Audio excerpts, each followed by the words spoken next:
So today we're going to be looking at the poem Blessing by Imtiaz Dharker, a poem that takes something as ordinary as water and turns it into a special sacred event. This is a brilliant poem, especially for exams, because it's compact but also packed with imagery, symbolism, and contrast. So we're going to go through it in a bit in a moment, but first of all, let's have a listen and see what you think. Blessing. The skin cracks like a pod. There never is enough water. Imagine the drip of it, the small splash echo in a tin mug, the voice of a kindly God. Sometimes the sudden rush of fortune.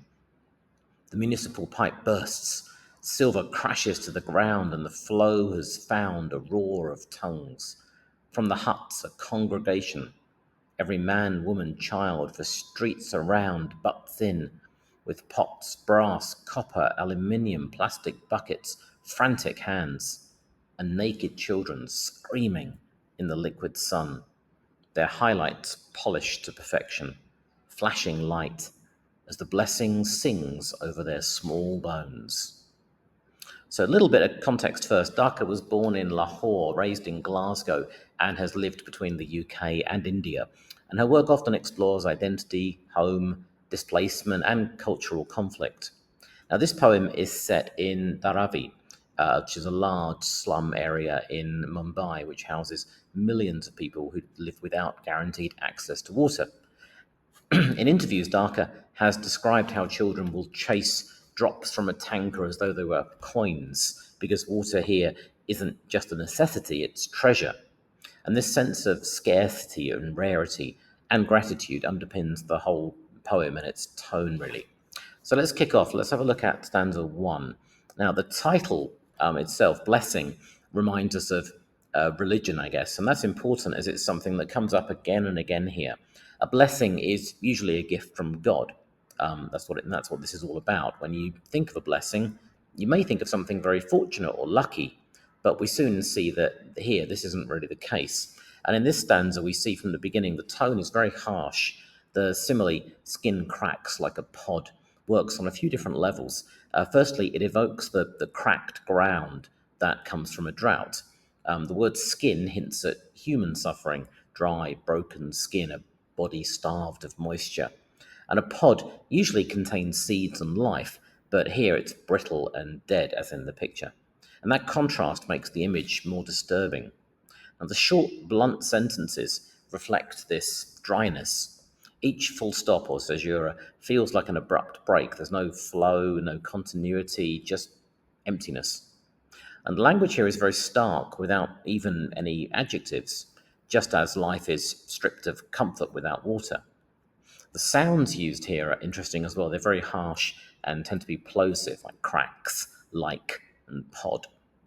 And this stanza sets up a world of scarcity and suffering, which will make the later release of water feel all the more dramatic and special.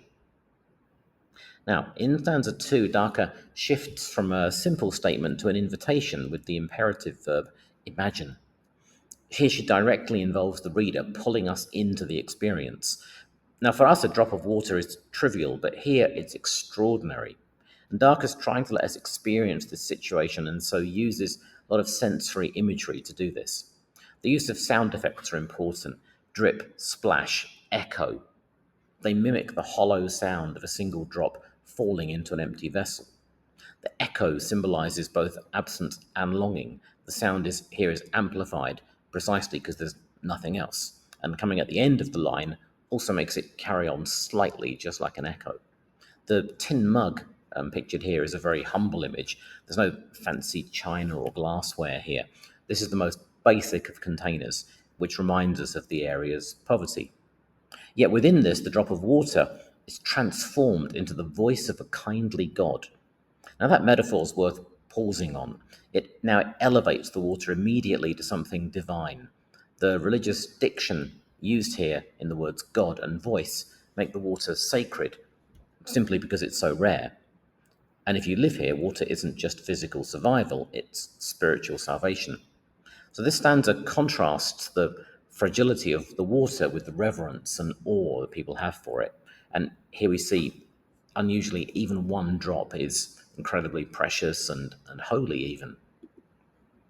So let's see what happens in stanza 3. Well, the mood changes very suddenly, obviously with the word sudden here.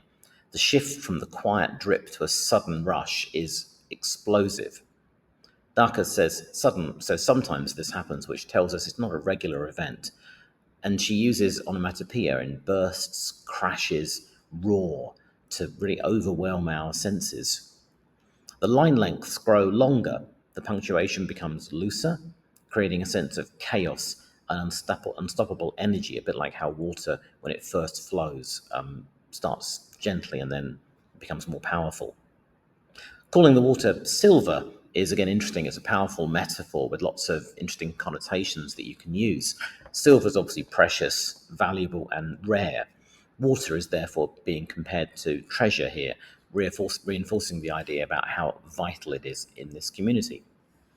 Notice too the religious imagery in the word congregation. The crowd gathering at the burst pipe is compared to worshippers at a holy service. This makes the event feel ceremonial, as if the water itself is coming from some kind of divine source.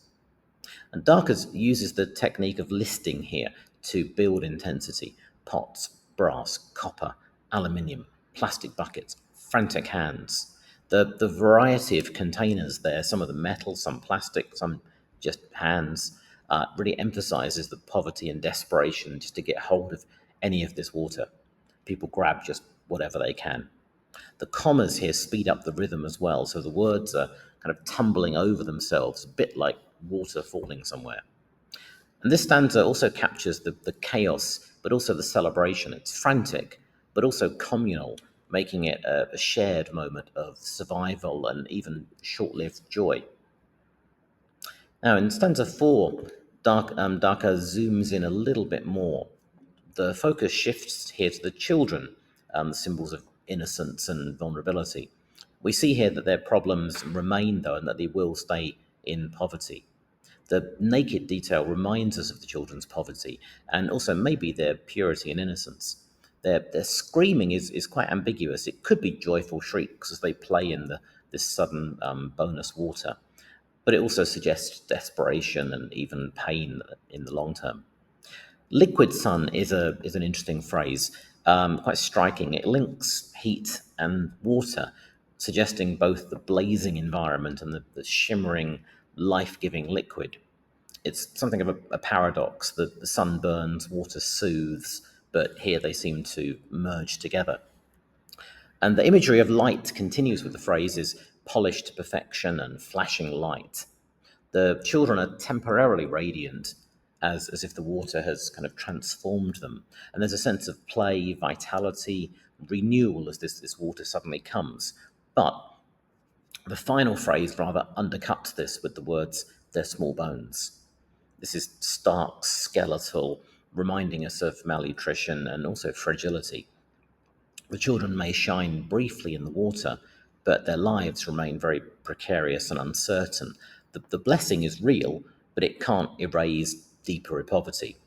And so the tone is bittersweet. It's a joy, but it's overshadowed by vulnerability. Now, to look at the structure, the poem actually, I think, mirrors the flow of the water.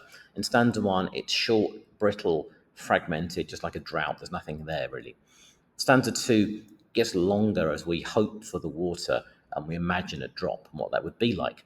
Stanza 3, it bursts open, long, tumbling stanza, lots of commas, enjambment, which mimicking the flood of water and the rush of people to gather it. And then stanza 4 contracts again, the water's slowing now, finishing, focusing more on the fragile children, and it ends on a haunting image rather than a triumphant one of the bones. That flow of water we see won't last, and so the stanza gets shorter again. There's no rhyme scheme here reinforcing the unpredictability of life here.